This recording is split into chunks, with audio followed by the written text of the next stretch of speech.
Is there a culture of people where food is not a big part of it?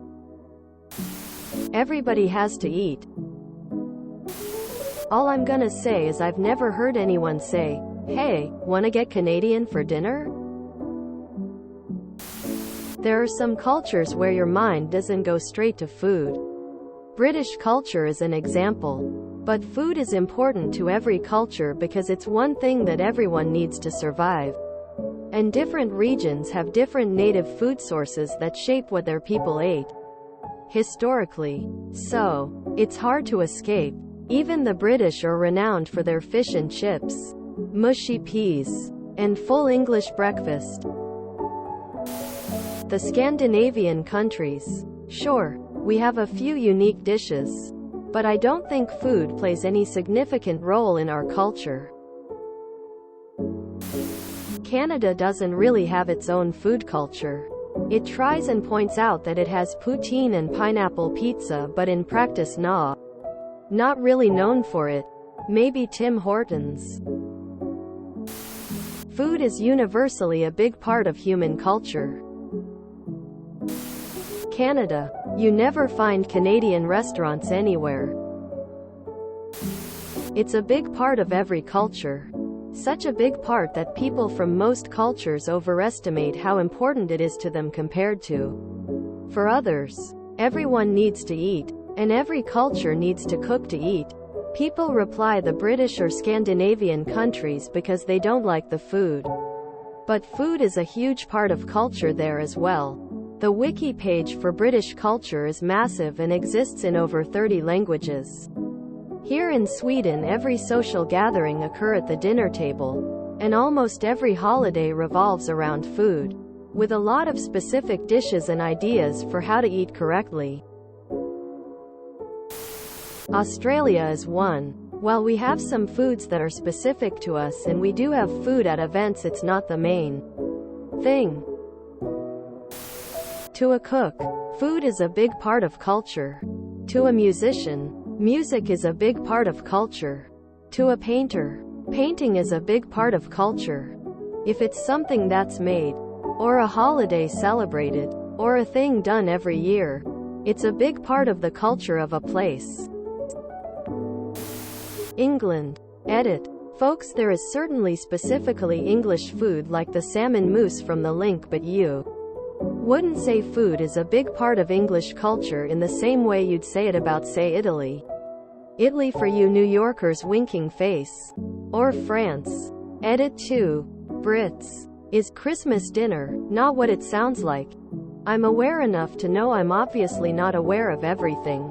Do you guys use the term Christmas dinner to refer to like a weekly meal or something, or is it literally dinner on Christmas that people are commenting as an example of how I'm wrong and food is a big part of English culture? Other than ricing, fishing, and hunting, Ojibwe people don't really make a big fuss about food. I went to high school at a school that was over 50% Ojibwe, and it was really all about rice and venison when it comes to food discussion. There's just not that much exciting to eat in the North Woods. You can eat beaver and porcupine if you have to, but you really wouldn't want to. Fish is good, but there's only so many ways to cook fish. Bear is good but gamey. Blueberries are good and plentiful. Bears are around, but they don't give you a hard time when you're blueberry picking. Strawberries and raspberries are good, but you have to fight with the birds to get them. Good wild rice can't be beat though. The actually wild rice is so much better than the stuff in the store. It puffs nicely. It has a nutty flavor. A little bit of bacon and butter and you're in heaven. Ireland doesn't have a particularly rich culinary history, mainly due to the British not letting us eat most of the crops we grew for about 400 years. That's why nearly every traditional Irish dish is some sort of stew.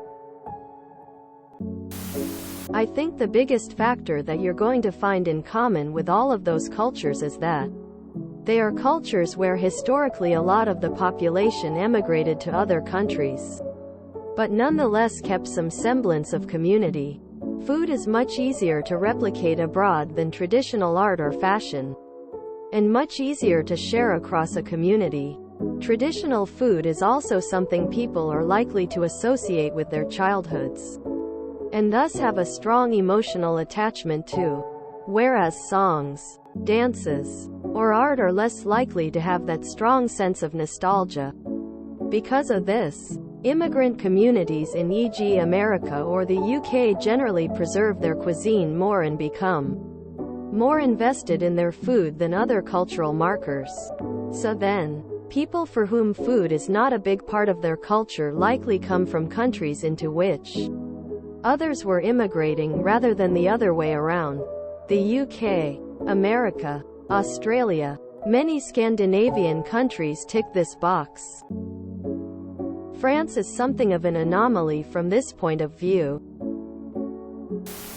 I'm from Canada and live in the Midwest US now. I'm not saying Canadians don't like to eat, but food doesn't seem to be the #1 most important part of every holiday like it is where I live now. It took some getting used to for me on how obsessive people are about the food surrounding Thanksgiving dinner. My grandparents are also from Holland, and I never had to deal with being force-fed by my grandparents like a lot of my friends did with their Ukrainian or Italian grandparents.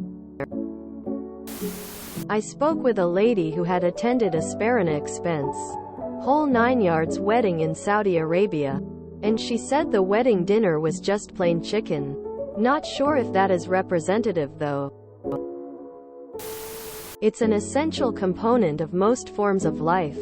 So yes, it's reasonable to expect every human culture to place at least some enduring value on the act of eating.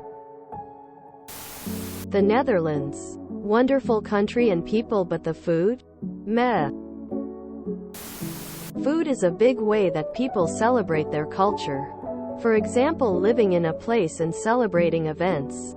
Or if you've left a place, being about to cook it and honor, stay connected with that culture. This can even be subcultural foods insert in a larger culture. Just look at any former Marylander's spice cabinet. There is a 99% chance Old Bay will be there. Thanksgiving dinner we have leche flan and ube ice cream for dessert.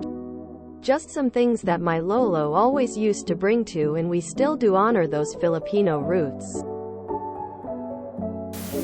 Antarctica. Barely anyone actually lives there except for a small number of scientists. I doubt they have a particularly strong culture of food on what's basically a giant chunk of ice on top of a spidery hand-shaped island. If you enjoyed this video, please check out our playlists full of similar content. Epicaricast is like doom scrolling for your ears. Please like, share, and subscribe.